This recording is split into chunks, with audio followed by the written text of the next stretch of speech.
Bienvenidos a la Noche Infinita. Antes de comenzar, cuéntanos en los comentarios desde dónde nos escuchas y qué temáticas te gustaría que exploremos en el futuro. Leemos cada mensaje con atención y siempre tomamos en cuenta sus sugerencias para los próximos relatos. Sin nada más que decir, comencemos. No era la primera vez que manejaba de noche por la carretera a Poza Rica, pero sí la primera que lo hacía solo y sin avisarle a nadie.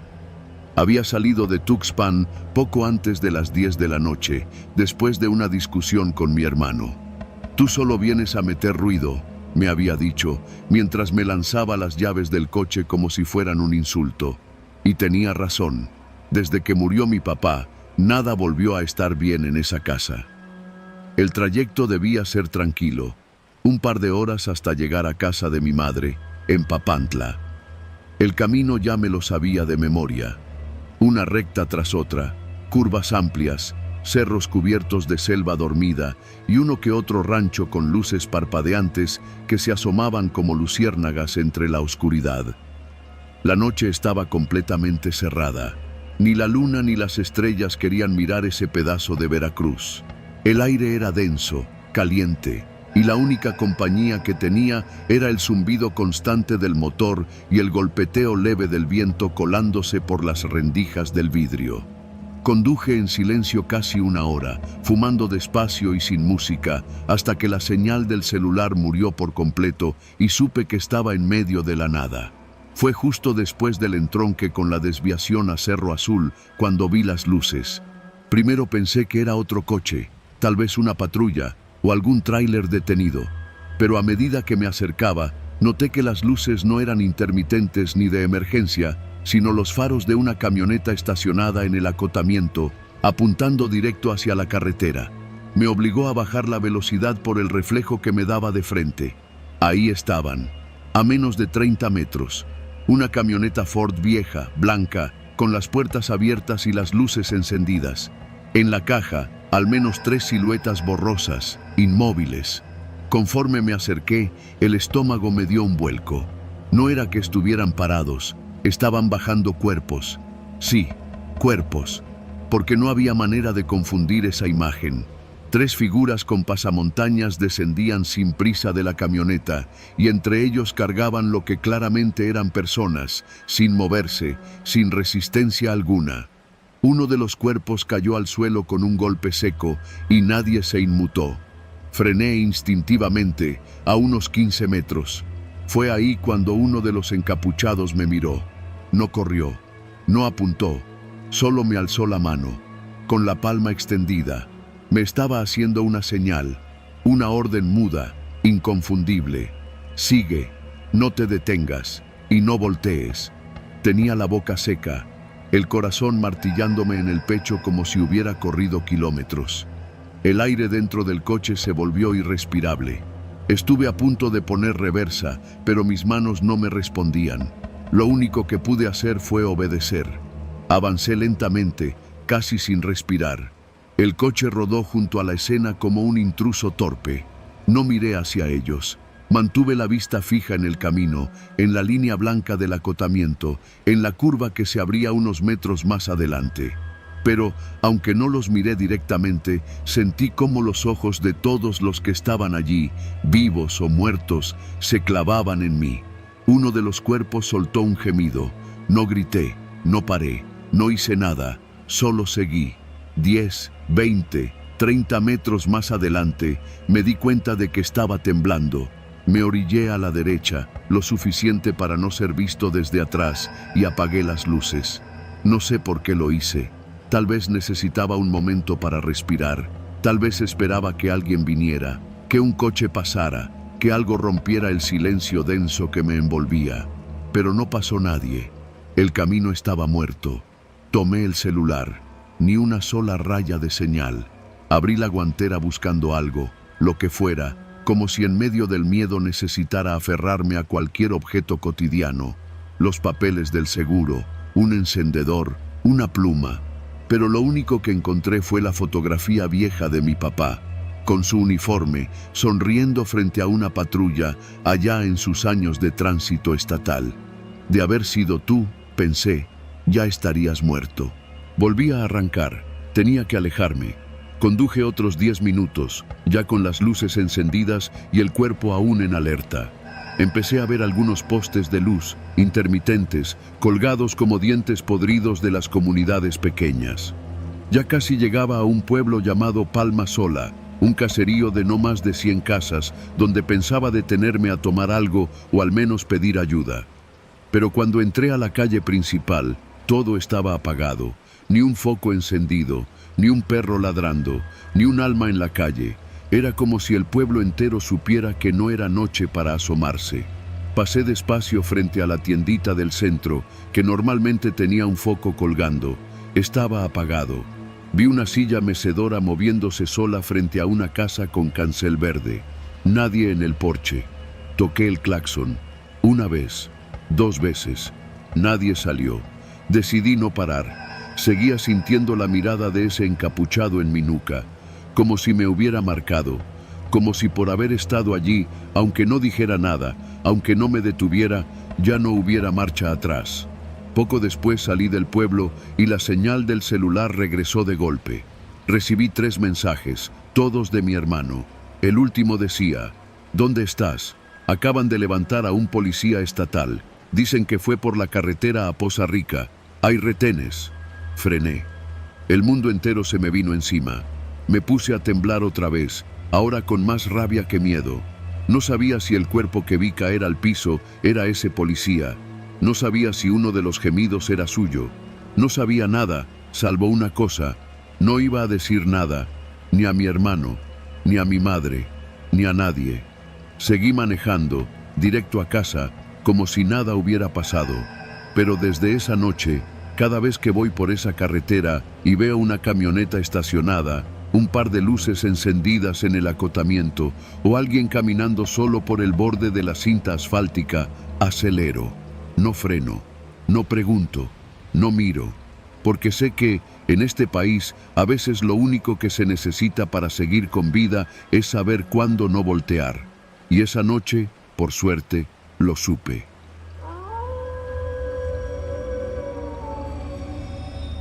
Si te contara que aquella noche casi me matan en la carretera a Huejutla, quizá pensarías que fue un accidente, un bache mal calculado, un tráiler sin luces. Pero no, lo que pasó va más allá del azar. Fue un intento, frío, directo, y no tengo dudas de que alguien allá afuera quiso que yo no llegara vivo. No soy de allá, pero conozco bien esa ruta. Trabajo en transporte y me ha tocado ir por esa sierra maldita más veces de las que quisiera. Muchos la evitan por lo sinuoso, por las curvas cerradas, por la neblina traicionera que cae sin avisar. Pero esa noche el clima estaba limpio, seco, perfecto, o eso pensé. Salí de Pachuca pasadas las 9 de la noche, directo hacia Huejutla con una entrega urgente. Iba solo, como siempre. Me gusta manejar de noche, hay menos tráfico y más silencio, aunque en esas carreteras el silencio se siente como otra cosa, más denso, más vivo. Me puse mi playlist habitual, puro rock de los 70, bajé un poco las ventanas para que no me ganara el sueño y tomé la vieja carretera federal, la que pasa por Jacala y entra a la sierra. Pasando la Misión, fue que lo noté. Unos faros detrás de mí. Lejanos al principio, pero constantes. No pensé nada malo. Era común cruzarte con alguien más en la madrugada, algún taxi foráneo, un trailero, un loco como yo. Pero lo raro fue que nunca me rebasó, ni se quedó muy lejos. Mantenía la misma distancia. Y eso, en esa ruta, es difícil. O vas más rápido o más lento, por las curvas, por los cambios de pendiente. Reduje un poco la velocidad, solo para ver si el otro coche se acercaba. Lo hizo. Luego aceleré, y también aceleró. Ya no era coincidencia. ¡Qué chingados!, dije en voz baja, quitando la música. Miré por el retrovisor. Era un sedán oscuro, no distinguía más. El parabrisas reflejaba mis luces traseras, y no podía ver al conductor. No es por sonar paranoico, pero en esa zona han asaltado, han levantado. Lo sabes si manejas de noche. Por eso siempre cargo una navaja en la puerta y un batón metálico bajo el asiento. Aunque esa noche no me sentía como para pelear, me sentía como una presa. Apreté el acelerador. La camioneta, una Ford Ranger ya viejita pero fiel, rugió como si supiera que venía peligro. En las rectas me alejaba, pero en cada curva cerrada, el otro se me pegaba como si conociera el camino mejor que yo. Era como si no tuviera miedo de nada, como si supiera exactamente hasta dónde podía exigirle al volante. En un tramo antes de Ixtlahuaco, la cosa se puso fea, muy fea. Iba bajando una pendiente fuerte cuando el carro se me emparejó. En una curva, el tipo iba casi encima de mí y no podía ver su rostro. Solo vi su mano pegada al vidrio, como si saludara, pero sin moverse. Fue una de esas imágenes que se te quedan pegadas en la mente. La silueta inmóvil, sin cara, la palma abierta. El carro se me echó encima, literal. Me obligó a salirme un poco del carril. Frené. Maniobré con todo el cuerpo para no volcarme y casi pego con un muro de piedra. El otro carro bajó velocidad y se rezagó. No sé cómo no me estampé. Me bajé temblando. Y ahí estaba él, a unos 50 metros, estacionado en medio del camino. Las luces prendidas, el motor encendido, esperando. Pensé en regresarme, pero estaba muy lejos de cualquier pueblo. No había señal, no había nadie. Solo él y yo. Volví a subirme. Respiré hondo y conduje, despacio, con las luces altas. Cuando pasé a su lado, el carro volvió a moverse, como si todo hubiera sido una pausa. Y me siguió. Durante casi 30 kilómetros jugó conmigo. Me rebasaba en los lugares más imposibles. A veces apagaba las luces por completo y reaparecía segundos después justo detrás de mí. En un tramo largo, llegó a frenar en seco hasta desaparecer de mis espejos. Yo pensé que se había ido, que se había rendido, pero no. Casi llegando a Huejutla hay un tramo de terracería por una desviación secundaria, un atajo que algunos usamos cuando hay obras. Ese tramo lo conozco de memoria. Tomé ese camino y apagué mis luces. Avancé lento, a tientas, con el corazón a 1000. 5 minutos después, lo escuché. El sonido del motor. Otra vez detrás. El hijo de la chingada me estaba cazando. Y ahí ya no pensé en correr ni en escapar. Me frené en seco. Bajé. Tomé el batón. «¡Bájate, cabrón!», grité al aire. «¡Bájate ya, hijo de puta!». Pero nadie bajó. Las luces del coche seguían encendidas. El motor seguía. Pero el asiento estaba vacío. Yo lo juro, vacío. Me quedé parado frente al carro unos segundos, sin saber si gritar o correr. Fue entonces cuando se apagó el motor, de golpe. Silencio absoluto. Ni los grillos cantaban. Todo se sintió muerto. Yo retrocedí paso a paso. Subí de nuevo a mi camioneta. Avancé lo más rápido que pude. No volvió a aparecer.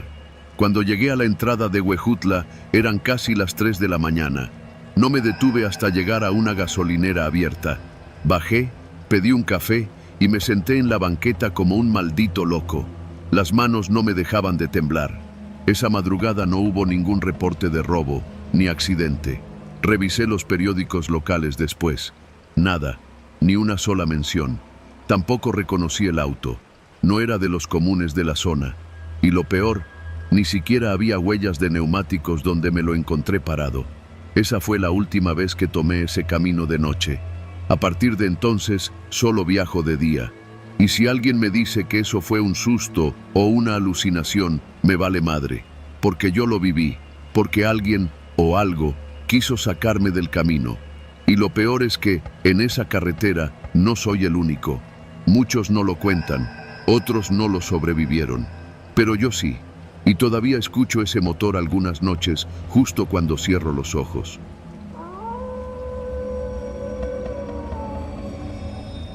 Había pasado el mediodía cuando salí de Tapachula rumbo a Motocintla. La idea era visitar a mi madre, que llevaba meses enfermándose sin diagnóstico claro. Mi hermana me había llamado temprano, llorando, diciéndome que la señora ya no reaccionaba bien, que hablaba cosas sin sentido. Me subí a mi coche sin pensarlo demasiado. Cargué gasolina en una de esas estaciones medio desiertas en el entronque y tomé la carretera vieja, no la que pasa por Tuzantán, sino la libre, la que se retuerce como culebra entre cerros, donde casi no hay señal y las curvas son cerradas como secretos mal contados. No era la primera vez que hacía ese trayecto, pero sí la primera que lo hacía tan tarde. Eran casi las 5 de la tarde cuando crucé Mazatán. El sol ya se escondía tras las montañas y una bruma espesa empezaba a formarse en los tramos altos. Me dije que manejaría con cuidado. Tenía los faros bien alineados, frenos nuevos y había dormido bien. Nada que temer. Mentira. Después de pasar por Escuintla, el tránsito desapareció. Nadie delante, nadie detrás. Solo selva y asfalto cuarteado. Las curvas empezaban a ser más constantes. Encendí la radio, pero no agarraba ni una estación decente, puro zumbido. El celular ya no tenía señal desde hacía rato. La niebla empezó a espesar cuando crucé el puente sobre el río Coatán. Pensé en orillarme un rato, esperar a que pasara el banco de neblina, pero recordé las advertencias de mi madre. Nunca te detengas en esa carretera cuando estés sola, hijo. Hay cosas peores que el mal clima. Me reí. Cosas de pueblo, pensé, pero el sudor ya me mojaba la espalda. Fue justo después de pasar la curva de la Quebrada Honda cuando vi los faros por el retrovisor. 2 camionetas blancas venían detrás, muy pegadas, demasiado. La primera tenía las luces altas encendidas, me encandilaba. Bajé un poco la velocidad para que me rebasaran, pero no lo hicieron. Me mantuve en el carril derecho, esperando. Entonces empezaron a hacerme señas de luces, cortos y largos. Pensé que quizá tenía una llanta baja o que había perdido algo, así que bajé la velocidad. La camioneta de adelante se puso a mi izquierda, pegada, bajó la ventanilla y el copiloto, un tipo con gorra y gafas oscuras, me hacía gestos con la mano para que me orillara. «¡Oríllate!», me gritó. Lo leí en sus labios. Yo asentí, dudando. No sabía qué hacer. Pero justo cuando estaba por detenerme, vi por el retrovisor cómo una tercera camioneta, una SUV negra, salía de la curva a toda velocidad. Rebasó por el acotamiento y cuando estuvo a mi altura, el conductor, un hombre joven, barba cerrada, cara seria, me hizo un solo gesto. Un movimiento rápido con la mano extendida, como si dijera, «Acelera, pendejo, o te matan». Y lo hice. Hundí el acelerador sin pensarlo, con el corazón a punto de reventar. Mi coche no era ninguna maravilla, pero podía correr. Las curvas venían una tras otra y yo las tomaba con el alma en la garganta. La SUV negra se emparejó conmigo por un momento. El conductor me miró y volvió a hacer el mismo gesto, esta vez con más urgencia. Luego se adelantó y se metió entre mí y las otras 2 camionetas, como protegiéndome. No entendía nada. Las camionetas blancas comenzaron a perder terreno, pero no desistían. Vi cómo una de ellas intentó rebasar a la SUV, pero esta le cerró el paso con precisión quirúrgica. Era como si supiera exactamente lo que hacía. Mi mente trataba de encontrarle sentido a todo eso, pero no podía. ¿Eran delincuentes? ¿Querían asaltarme? ¿Secuestrarme? ¿Por qué? Pasamos por un tramo recto, largo y con árboles a ambos lados. Un camión de carga estaba detenido en el acotamiento, aparentemente descompuesto. En otra situación, habría frenado para ayudar. Pero esa noche solo aceleré más. El GPS no servía, el celular tampoco. Lo único que tenía era esa SUV negra protegiéndome y mi instinto diciéndome que no me detuviera. La SUV frenó de golpe. La esquivé por poco. Volteé y vi que uno de los hombres de la camioneta blanca, la segunda, había bajado armado y estaba apuntando. No disparó, no allí. Pero no le hacía falta. Yo ya entendía. No querían robarme. Me querían a mí. No sé cómo describir el miedo que me atrapó en ese momento. Era un miedo antiguo, de esos que uno no razona, solo actúa. Seguí manejando sin ver atrás, como si el aire mismo fuera mi enemigo. La SUV desapareció por un momento, no la vi más.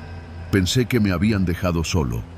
Fue cuando empecé a subir hacia el Porvenir que escuché el claxon, no el mío, no el de las camionetas, el de la SUV. Venía a toda velocidad, con las luces apagadas, adelantándome otra vez. Se puso delante de mí y bajó la velocidad. Pensé que me estaba frenando, que había cambiado de parecer, pero no, me estaba guiando. Me llevó por una vereda lateral, un desvío que apenas se notaba entre la maleza. Lo seguí, sin cuestionar.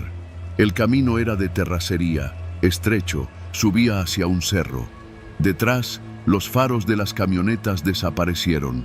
Después de 15 minutos de camino difícil, llegamos a una pequeña explanada.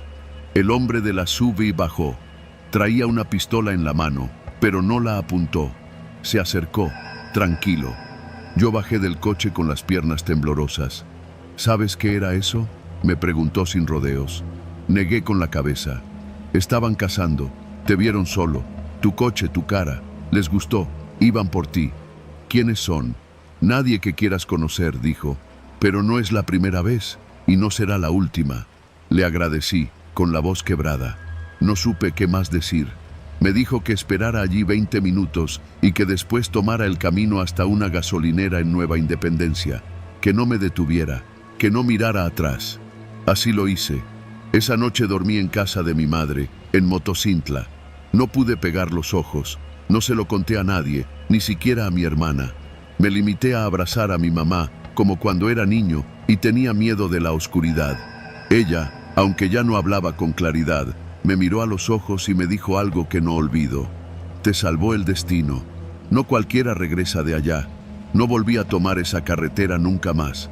Pero a veces sueño con la SUV negra, con el hombre de barba cerrada, con las luces altas que me querían detener. Y despierto agradecido de estar vivo, porque entendí algo que pocos entienden. En algunas carreteras, no todos los que te hacen señas quieren ayudarte.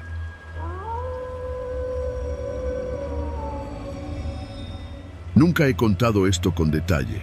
Solo lo he mencionado por encimita, en reuniones familiares o entre cervezas con mis cuates, como si fuera una anécdota curiosa. Pero la verdad es que esa noche me marcó. Todavía hoy, cada vez que paso por la carretera a Santa Rosa Jáuregui, se me revuelve el estómago. Y no es por el pavimento irregular ni por los topes mal puestos, sino por lo que vi, por lo que me hizo sentir y por lo que estuve a punto de perder. Soy Daniel y en ese entonces tenía 29 años. Trabajaba en un despacho de arquitectos en Querétaro y como vivía en Juriquilla, todos los días hacía la misma ruta.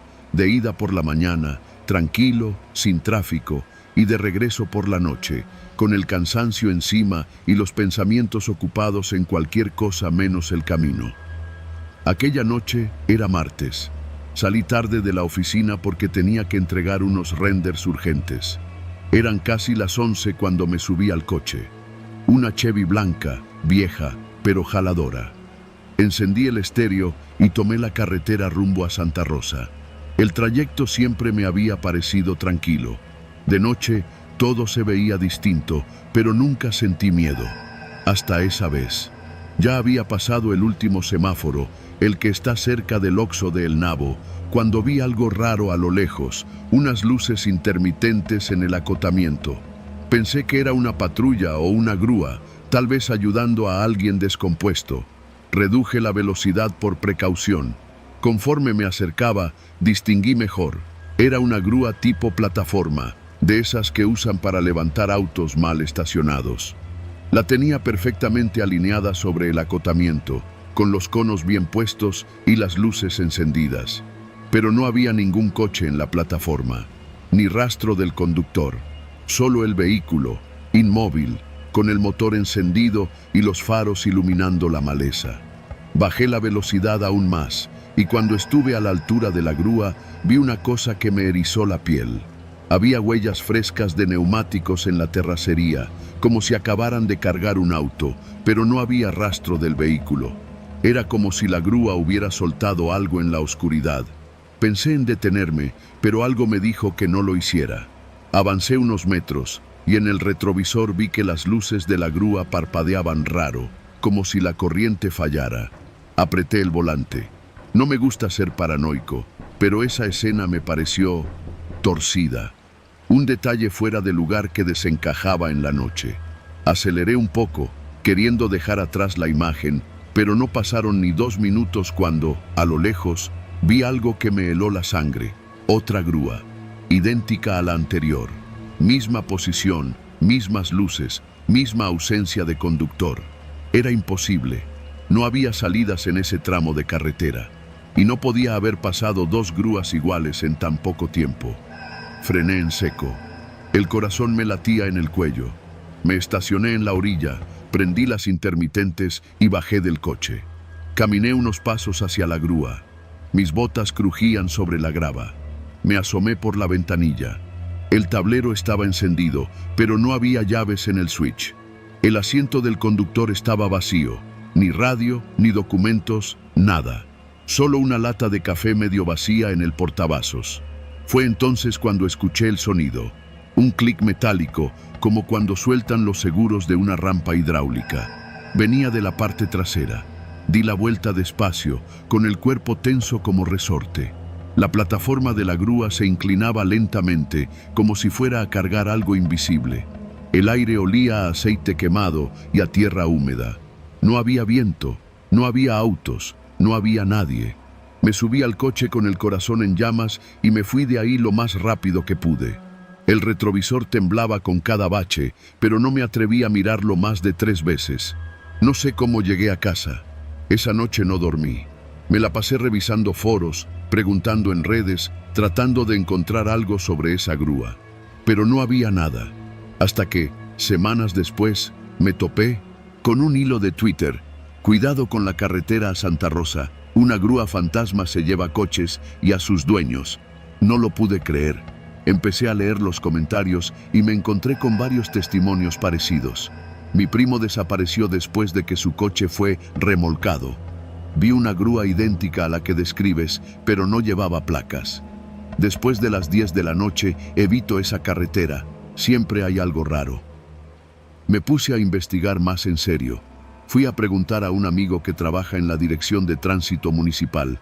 No podía decirme mucho, pero me soltó un comentario inquietante. A veces nos llegan reportes de coches desaparecidos en esa zona, pero no hay signos de robo ni testigos, como si se los tragara la tierra. Le conté lo que vi. Me miró serio, con los labios apretados.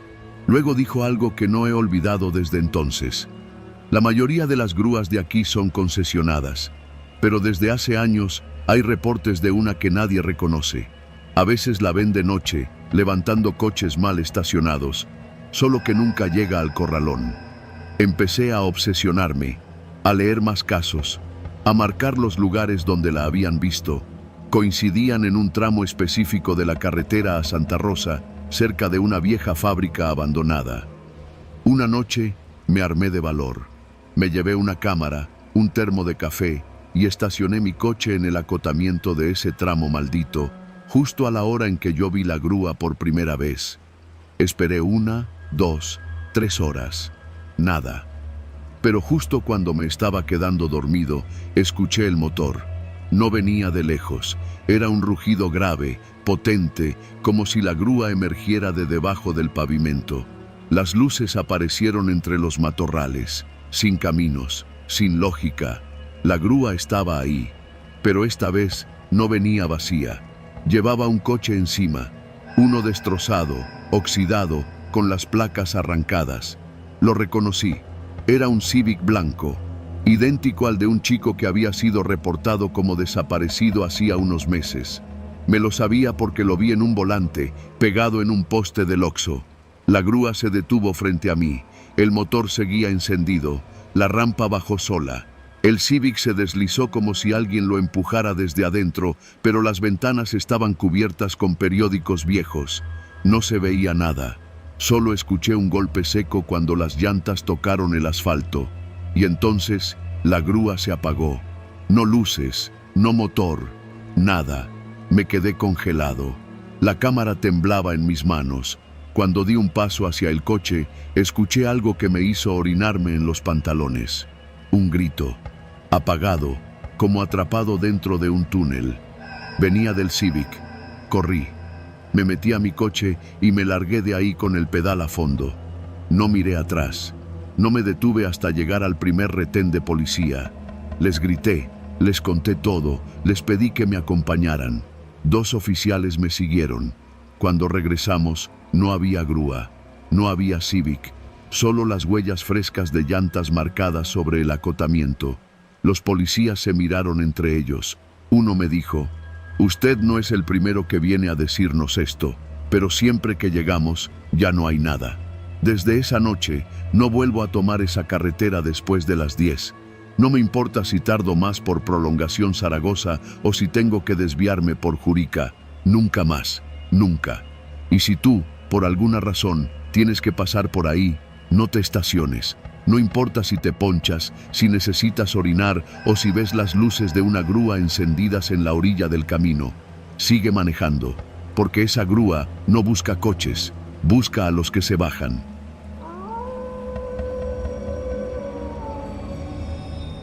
Nunca he contado esto con detalle. Solo lo he mencionado por encimita, en reuniones familiares o entre cervezas con mis cuates, como si fuera una anécdota curiosa. Pero la verdad es que esa noche me marcó. Todavía hoy, cada vez que paso por la carretera a Santa Rosa Jáuregui, se me revuelve el estómago. Y no es por el pavimento irregular ni por los topes mal puestos, sino por lo que vi, por lo que me hizo sentir y por lo que estuve a punto de perder. Soy Daniel y en ese entonces tenía 29 años. Trabajaba en un despacho de arquitectos en Querétaro y como vivía en Juriquilla, todos los días hacía la misma ruta, de ida por la mañana, tranquilo, sin tráfico, y de regreso por la noche, con el cansancio encima y los pensamientos ocupados en cualquier cosa menos el camino. Aquella noche era martes. Salí tarde de la oficina porque tenía que entregar unos renders urgentes. Eran casi las 11 cuando me subí al coche. Una Chevy blanca, vieja, pero jaladora. Encendí el estéreo y tomé la carretera rumbo a Santa Rosa. El trayecto siempre me había parecido tranquilo. De noche, todo se veía distinto, pero nunca sentí miedo. Hasta esa vez. Ya había pasado el último semáforo, el que está cerca del Oxxo de El Nabo, cuando vi algo raro a lo lejos, unas luces intermitentes en el acotamiento.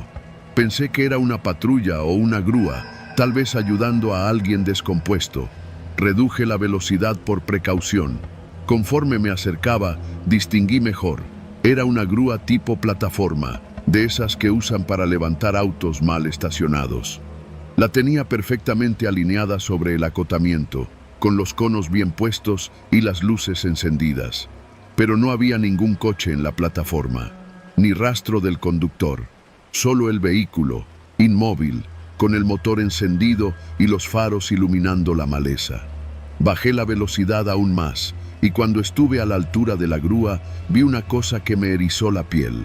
Había huellas frescas de neumáticos en la terracería, como si acabaran de cargar un auto, pero no había rastro del vehículo. Era como si la grúa hubiera soltado algo en la oscuridad. Pensé en detenerme, pero algo me dijo que no lo hiciera. Avancé unos metros, y en el retrovisor vi que las luces de la grúa parpadeaban raro, como si la corriente fallara. Apreté el volante. No me gusta ser paranoico, pero esa escena me pareció torcida. Un detalle fuera de lugar que desencajaba en la noche. Aceleré un poco, queriendo dejar atrás la imagen, pero no pasaron ni 2 minutos cuando, a lo lejos, vi algo que me heló la sangre. Otra grúa, idéntica a la anterior. Misma posición, mismas luces, misma ausencia de conductor. Era imposible. No había salidas en ese tramo de carretera. Y no podía haber pasado 2 grúas iguales en tan poco tiempo. Frené en seco.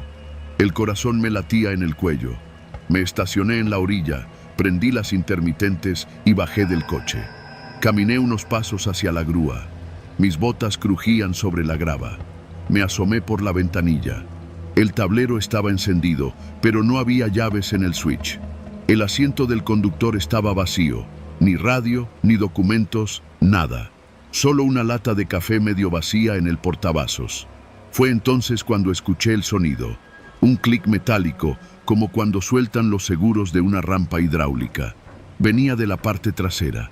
Di la vuelta despacio, con el cuerpo tenso como resorte. La plataforma de la grúa se inclinaba lentamente, como si fuera a cargar algo invisible. El aire olía a aceite quemado y a tierra húmeda.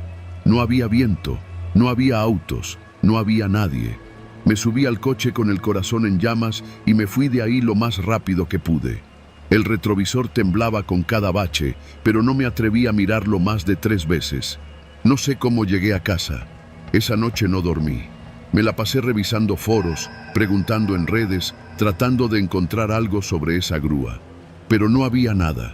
Hasta que, semanas después, me topé con un hilo de Twitter. Cuidado con la carretera a Santa Rosa. Una grúa fantasma se lleva coches y a sus dueños. No lo pude creer. Empecé a leer los comentarios y me encontré con varios testimonios parecidos. Mi primo desapareció después de que su coche fue remolcado. Vi una grúa idéntica a la que describes, pero no llevaba placas. Después de las 10 de la noche, evito esa carretera. Siempre hay algo raro. Me puse a investigar más en serio. Fui a preguntar a un amigo que trabaja en la Dirección de Tránsito Municipal. No podía decirme mucho, pero me soltó un comentario inquietante. A veces nos llegan reportes de coches desaparecidos en esa zona, pero no hay signos de robo ni testigos, como si se los tragara la tierra. Le conté lo que vi. Me miró serio, con los labios apretados. Luego dijo algo que no he olvidado desde entonces.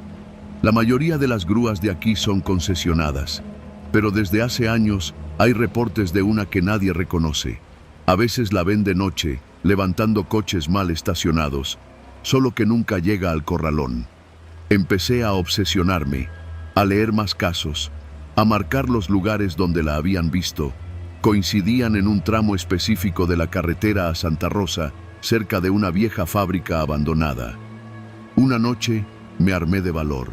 Me llevé una cámara, un termo de café y estacioné mi coche en el acotamiento de ese tramo maldito, justo a la hora en que yo vi la grúa por primera vez. Esperé 1, 2, 3 horas. Nada. Pero justo cuando me estaba quedando dormido, escuché el motor. No venía de lejos.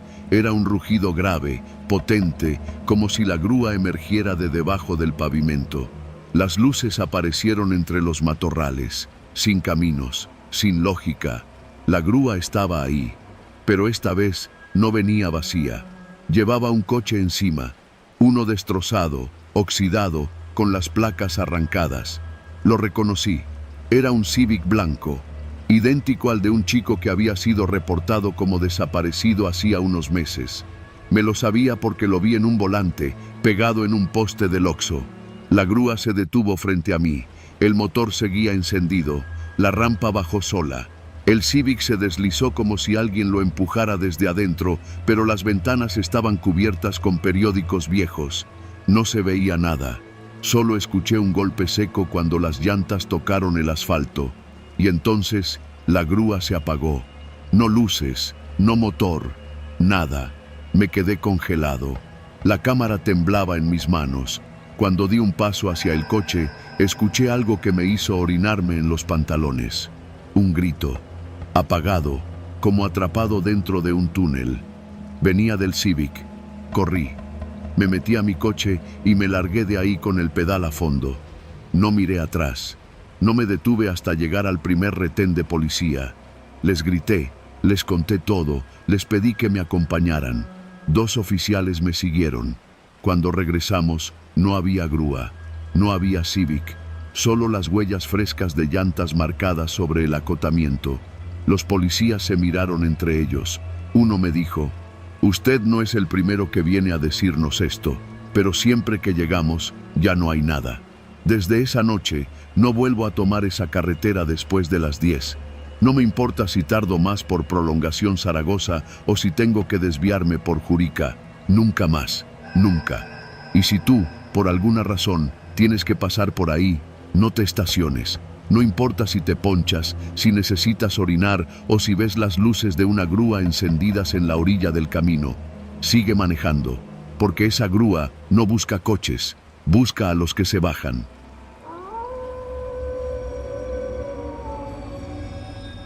Siempre me gustó manejar de noche. Había algo en las carreteras solitarias, en la oscuridad cortada solo por los faros, que me relajaba. Pero desde aquella noche, la carretera a Jerez ya no es un camino. Es una herida abierta, un recordatorio de que hay cosas allá afuera que no se pueden explicar, no con lógica, ni con experiencia, ni con palabras.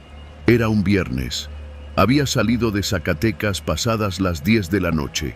Tenía que llegar a una boda en Jerez el sábado por la mañana y preferí manejar de noche para evitar el tráfico del fin de semana.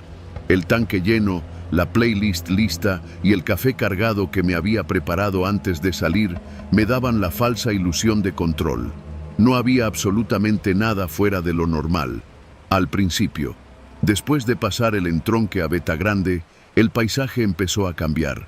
Nada raro si conoces el rumbo. Cerros al fondo, tramos largos de monte bajo y de pronto, nada más que oscuridad. La luz de los postes ya no aparecía y el único rastro de civilización era la línea amarilla que dividía los carriles y los reflejantes en la orilla. Había recorrido quizá unos 40 minutos cuando lo vi por el retrovisor. Un autobús escolar, viejo, color amarillo desgastado, con pintura descascarada y ventanas sucias. Me sacó de onda porque no era normal ver autobuses escolares a esas horas. Al principio no le di importancia. Pensé que quizá era de esos que reciclan para llevar trabajadores del campo, pero luego noté algo raro. El camión no solo venía detrás, venía pegado, muy pegado, y no bajaba la velocidad. Le eché las luces de emergencia. Nada. No cambió su distancia, ni disminuyó su velocidad. Me puse al carril de baja para que pasara, pero tampoco lo hizo. En lugar de eso, tocó el claxon. No fue un toque corto, fue largo, estridente. Un sonido viejo, oxidado, como de una bocina que no se ha usado en años. Volteé al retrovisor y por primera vez sentí un verdadero escalofrío. No había luces en el interior, ninguna figura humana visible. Solo el parabrisas sucio, los faros opacos y esa bocina que no dejaba de sonar. Intenté acelerar. No mucho, no quería parecer paranoico, pero lo suficiente para que dejara de seguirme tan cerca. Funcionó por un minuto. Luego el claxon sonó otra vez. Más fuerte, más largo. El maldito camión seguía ahí, como si se estuviera alimentando de mi incomodidad. Pensé en detenerme, en orillarme, bajarme y gritarle al chofer. Pero algo me detuvo. Fue un pensamiento fugaz, irracional. Si me detenía, no iba a salir de ahí. Me reí nervioso. ¿Qué estás pensando?, me dije. Es solo un camión, seguro es alguien borracho o un chofer queriendo jugar. Pero el sudor en mis manos, el temblor de mis dedos y el nudo en la garganta me decían otra cosa. Algo en mis huesos sabía que no debía detenerme. Seguí manejando con el autobús pisándome los talones. La bocina sonaba cada tanto, sin patrón, como si el chofer quisiera quebrarme poco a poco. Cada vez que pensaba que se alejaría, volvía a acercarse. No podía ver al conductor, nunca lo vi. Pasaron unos 15 minutos así, y fue entonces cuando el camino se volvió más solitario. Dejé de ver señales, dejé de ver topes, anuncios de curvas peligrosas, hasta las líneas del pavimento empezaron a desaparecer, como si hubiera salido de la carretera sin darme cuenta. Pero el GPS seguía marcando bien, solo que no avanzaba. Se quedó congelado en el mismo punto. Entonces vi algo al frente, una sombra. Pensé que era un animal. Reduje la velocidad y en ese instante el autobús tocó el claxon con una fuerza que me hizo saltar. Me pegó tanto que casi pierdo el control del coche. Cuando recuperé la estabilidad, la sombra ya no estaba. El autobús seguía ahí, como si supiera que había frenado. Empecé a gritarle al parabrisas: «¿Qué quieres, cabrón?». Pero no hubo respuesta, solo la bocina, intermitente, desquiciante. Pisé el acelerador. No pensé, no razoné, solo quería dejar esa cosa atrás. Pasé una curva peligrosa a toda velocidad, con las llantas chillando contra el pavimento. Y aún así, el autobús seguía, como si no respetara las leyes físicas, como si no fuera una máquina, sino una extensión del camino mismo. De pronto, a lo lejos, vi unas luces, un retén. Respiré aliviado. Me dije: aquí termina todo. aquí me va a dejar en paz. Pero cuando me acerqué, no había nadie. Solo unas luces intermitentes colgadas de un poste, una caseta vacía y conos anaranjados. No había patrullas, no había personal, nada. Y entonces el autobús dejó de tocar el claxon. Frené. Bajé la velocidad y me detuve frente a la caseta. Me bajé del auto. El silencio era absoluto. No se escuchaban grillos, ni viento, ni siquiera el motor del camión. Caminé lentamente hacia la parte trasera del coche y vi algo que me heló la sangre. El autobús ya no estaba. Decidí manejar los últimos kilómetros a Jerez a toda velocidad. Ya no me importaban las curvas, ni los baches, ni los retenes. Solo quería llegar a la casa de mi primo. Cuando llegué, eran casi las 12:30. Él me abrió con cara de susto. «Te estás tardando más de lo normal», me dijo. «¿Qué hora es?», pregunté. No confiaba en mi reloj. «Las 12:30, pero saliste como a las 10, ¿no?» «Sí, pero algo me estuvo siguiendo. Me vio raro, como si estuviera drogado o borracho». Le conté todo, desde que vi el autobús hasta el retén vacío. No me creyó, pero me dejó quedarme esa noche. A la mañana siguiente salimos a ver el coche. Todo parecía normal, hasta que abrió la cajuela. Allí, entre la llanta de refacción y las herramientas, había una hoja arrugada, papel viejo, amarillento, con letras borrosas como de máquina de escribir. En el encabezado decía: «Ruta escolar Jerez 13, suspendida por accidente mortal, 1993. No decía más. No había nombres, ni direcciones, ni nada que explicara qué hacía ahí. Mi primo me juró que no había puesto esa hoja. Yo tampoco. Desde entonces no he vuelto a manejar de noche. Y si escucho una bocina detrás de mí, no volteo. Porque sé que eso sigue buscando a alguien. Tal vez a mí. Tal vez a cualquiera que tome esa carretera pensando que solo es un camino más. Pero ya no lo es. Es un recuerdo con ruedas. Y está vivo.